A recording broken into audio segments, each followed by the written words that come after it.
As more black youth begin to enter the public education system prepared for kindergarten, you mentioned some things that maybe weren't traditional a while ago, that may be traditional now. What can be done to prepare a predominantly white teaching staff for black youth who are ready to learn? And we know that some of these students may encounter low expectations from instructors and may be labeled discipline problems for some of the things you talked about, when in reality at this point they're just bored.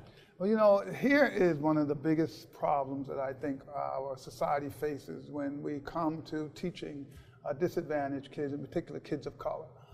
If you bring with you a set of expectations about who those kids are, right, that allows you to think that this child here maybe has a chance, but that child doesn't, and the kid is like 8, I mean, that's going to end up being a self-fulfilling prophecy. We have proved that over and over and over again. You take a group of kids, you tell the teacher, these kids are above average.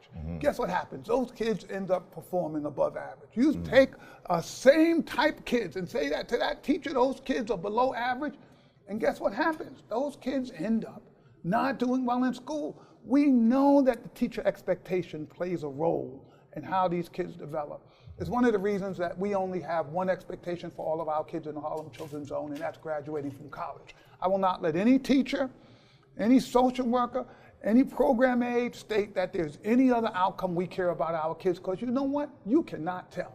You can't tell a kid at 8, you can't tell a kid at 12, you can't tell a kid at 15 whether or not that kid at that moment might turn his life around, get serious about their studies and end up going to college and being successful.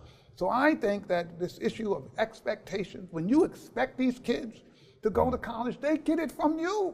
They believe themselves that they're going, because you're the most sort of educated person in their life. You're the most knowledgeable person this kid comes in contact with. And if that most knowledgeable person says, I know you're going to make it, guess what? You end up believing it.